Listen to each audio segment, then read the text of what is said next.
Linas Volungevičius. Gerai sugrįžti į trasą dar stipresnis nei kažkada buvo.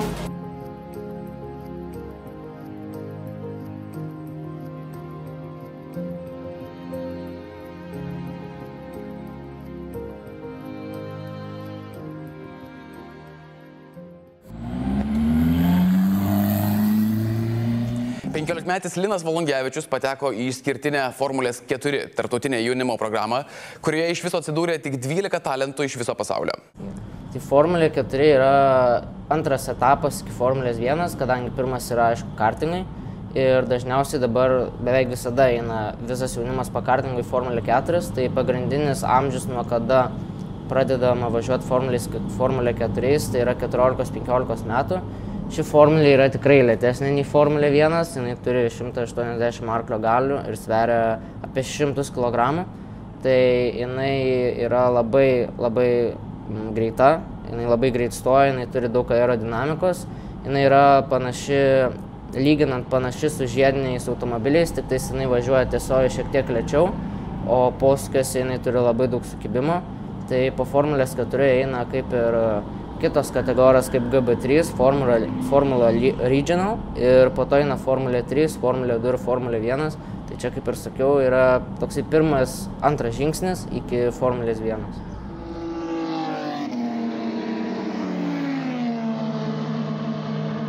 Aną savaitgalį penktadienį nusprendžiau įkelti įrašą, kad net didžiausias svajonės kartais turi palaukti.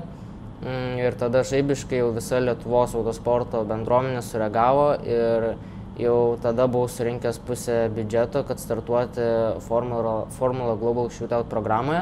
Ir tada kitą rytą atsikėlęs pamačiau, kad viena didelė Lietuvos įžymybė pasidalino mano įrašu ir žaibiškai pavyko surinkti biudžetą. Tai aš, kaip ir sakiau, dalyvausiu Formula Global Shootout programoje, kur vyks psichologiniai, fiziniai, simuliatoriumi, interviu ir realūs Formulės 4 testai, kur 12 talentingiausių dalyvių iš viso pasaulio varžysis dėl 120 000 eurų stipendijos važiuoti Formulės 4 čempionatą.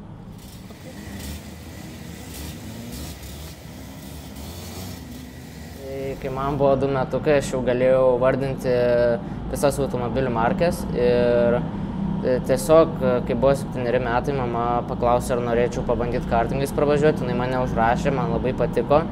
Ir nuo to laiko aš pradėjau važiuoti, tada, kai buvo 9 metai, aš jau perėjau sportinius kartingus. Savo šeimos nebūčiau pasiekęs nieko, nes kaip ir mano mama mane atvedė į, galbūt, sakyčiau, šį sportą, nors ir pats jį labai mėgau, bet jinai man labai stipriai padeda ir finansiškai, ir motyvuoja, ir padeda parašyti visus įrašus socialiniuose tinkluose.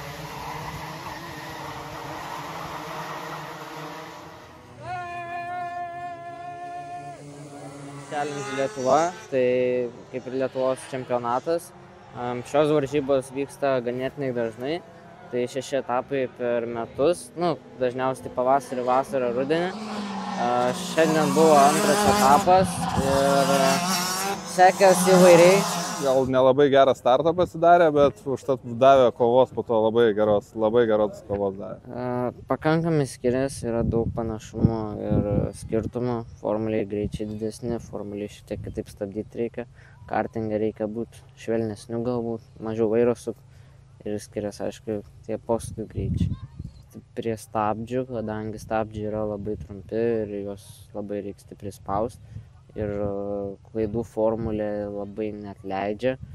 Tiesiog, nes jeigu padarai klaidą, tai tau netgi keli ratai susigadina, o čia šiek tiek kitaip viskas.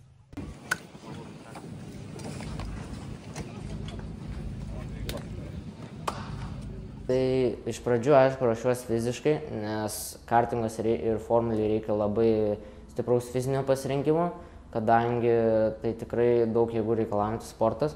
Tada, aišku, ruošiuosi psichologiškai, tai visada stengiuosi po visų varžybų, visų treniruočių knygutį užsirašyti, kaip kas buvo, kur man reiktų tobulėti, ką įstaisyti, ką psichologiškai galėčiau geriau, kur sunervavau. Taip pat su sporto olimpiniu psichologu šiek tiek ruošiuosi, jisai man padeda. Taip pat nepaminėjau, fiziškai aš einu 3 kartus per savaitę sportuoti ir dar dabar namie sportuoju. Tada simuliatorium labai daug ko išmoko, ko pavyzdžiui realybėje tiesiog negali padaryti, nes galbūt kaip mano atveju aš neturiu tiek daug biudžeto, kad važiuoti realybėje, tai simuliatorius yra labai geras padėjėjas. He's very into it, asks a lot of questions and tries to do maximum every time, so that's very important here for him. He has improved a lot during these races, learned a lot of new stuff actually, and I think he will be much better during the season. Okay. We watch videos, we compare with other drivers, so we do maximum just to fix the mistakes and prepare the car as well. Nežinau, ar man pačiam pavyktų, bet kad Lietuva atsidurtų Formulėje 1, nes iki šiol dar niekas to nėra padaręs. Ir taip pat ir pats norėčiau, aišku, iki Formulės 1 daryti, bet šiam momentui norėčiau tiesiog važiuoti Formulės 4 čempionate ir, aišku, padaryti viską geriausia, ką galiu.